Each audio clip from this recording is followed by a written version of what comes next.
Final तस्वीर, पूरी picture आपके सामने है। अगर हम एनडीए की बात करें तो 366 सीट पर एनडीए खड़ा है एबीपी न्यूज सी वोटर के सर्वे के मुताबिक, और इंडिया की बात करें तो 156 सीट और अन्य 21 सीट। और आइए अब सबसे महत्वपूर्ण बात, आप भी ये जानना चाहेंगे कि आखिरकार एनडीए में किस पार्टी को कितनी सीट मिल रही है, इंडिया में किस पार्टी को कितनी सीट मिल रही है।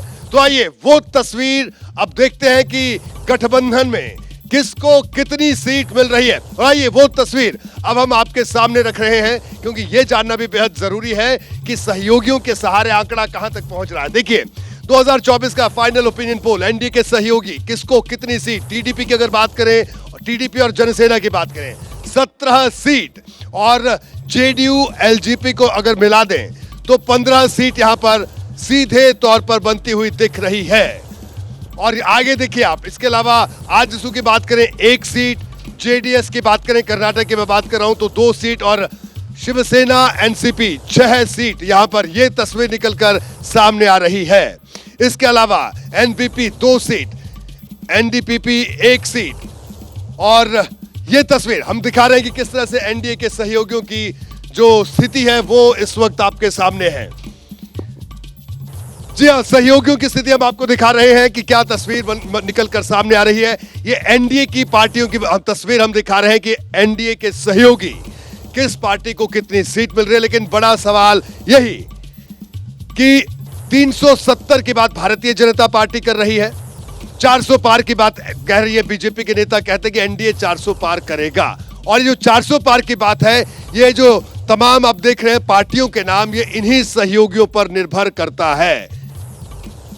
बिल्कुल, तमाम मेहमान हमारे साथ मौजूद हैं, उनसे भी हम बात करते हैं और चर्चा की शुरुआत इस तरफ से इस बार करेंगे। जी, क्या कहेंगे रामकृपाल जी आप? अभी जो हम बात कर रहे हैं 400 पार की बात हो रही है, 370 की बात हो रही है, लेकिन जैसे कुछ लोगों का कहना है कि अभी चुनाव आगे बढ़ेगा तो स्थितियां बढ़ेंगी, लेकिन जब धीरे धीरे चुनाव आगे बढ़ेगा तो विपक्ष को भी वो भी तो चुनाव प्रचार में जुटेंगे।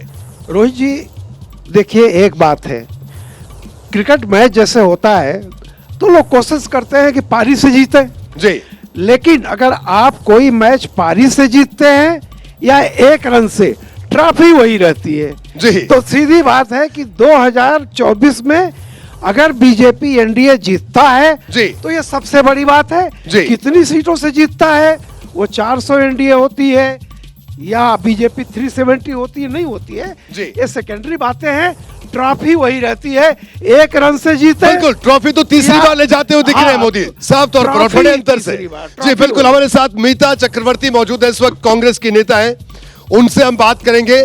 जी मीता चक्रवर्ती जी, क्या कहेंगे आप? जो ओपिनियन पोल सामने आया है, कांग्रेस और लेफ्ट की अगर बात करें तो पश्चिम बंगाल में 0 पर दिख रहा है, कोई खाता भी खुलता हुआ नहीं दिख रहा है। आपकी प्रतिक्रिया, आपका रिएक्शन, क्या कहेंगे आप?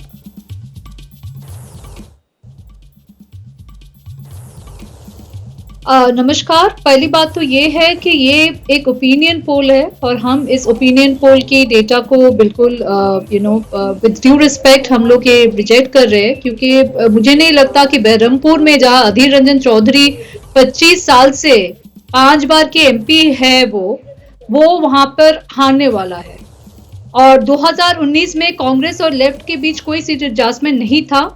डिस्पाइट दैट हमारी मालदा दक्षिण में हमारी रालूदा एमपी बने जी। और बहरमपुर में पिछले 25 साल से वहां से अधीर रंजन चौधरी एमपी है जी। और मुझे नहीं लगता कि बहरमपुर मालदा दक्षिण में कांग्रेस पार्टी के कैंडिडेट्स हारने वाले हैं।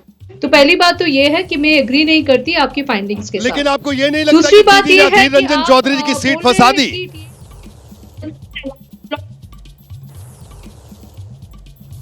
जी नहीं, दीदी ने जो कैंडिडेट दिया है वहां पर विद ड्यू रिस्पेक्ट वो क्रिकेटर है, पर वो वहां से नहीं है, वो वेस्ट बंगाल स्टेट से ही नहीं है।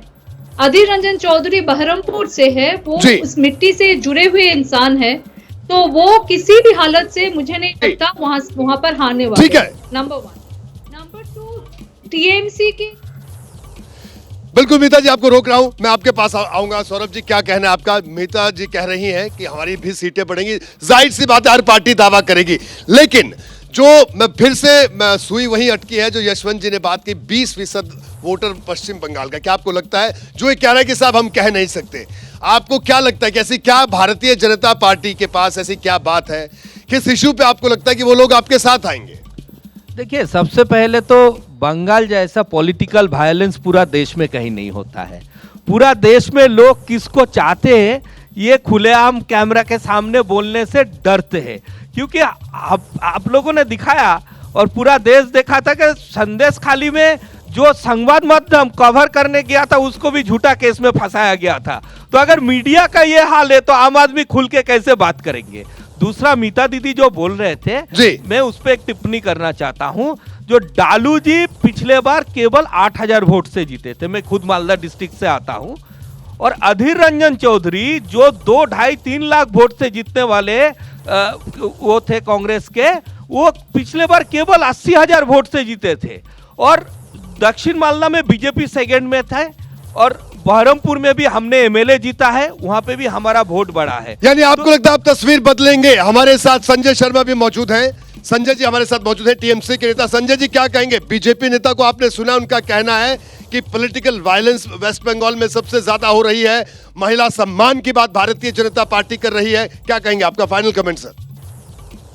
देखिए, मैं बहुत देर से अपनी पारी का इंतजार कर रहा था जी, अपनी बात इस बार चुनाव परिणामों को लेकर जो आकलन और जो दावा और जो सर्वे की बात कही जा रही है, 2004 का सीन मुझे याद आता है, जब इंडिया साइनिंग और फील गुड फैक्टर से सारे देश को लबालब कर दिया गया था, लेकिन एनडीए सरकार गिर गई थी। इस बार के चुनाव परिणाम अप्रत्याशित होंगे और भारतीय जनता पार्टी के लिए भयानक रूप से अप्रत्याशित चुनाव परिणामों का सामना भारतीय जनता पार्टी को करना पड़ेगा। इन 5 सालों में देश की जनता को जो तकलीफ इन लोगों ने दी है, देश में जो त्राही की स्थिति इन लोगों ने उत्पन्न करके रखी है, देश की जनता चुपचाप जाएगी और मोदी जी को विदाई देकर आएगी। ये लोग बंगाल की बात करते हैं, बंगाल के जो धरातल की राजनीति इनको करना आती नहीं है। बंगाल गंभीर राजनीति करने वाला राज्य है, यहाँ के लोग राजनीतिक रूप से पूरी तरह जागरूक हैं, और ये लोग लोगों को बरगला कर, लोगों को मिसगाइड करके, लोगों को तकलीफ देकर ये सोचते हैं कि राज्य सरकार को बदनाम करेंगे और बंगाल में सीट ले आएंगे। ये मुगालते में है। ठीक है, माफी के साथ आपको रोक रहा हूं। जैसे ही घड़ी का काटा दोपहर 2:30 पे आए, बबीता जी का दिल सास बहू साजिश के लिए मचल जाए। और ये है इनकी बहू, पूरे दिन ऑफिस की टेंशन हो जाए गॉन जब ये करें अपना फेवरेट शो फ्री टाइम पे ऑन।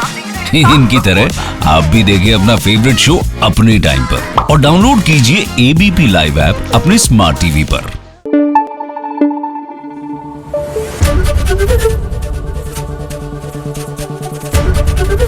एबीपी न्यूज आपको रखे आगे।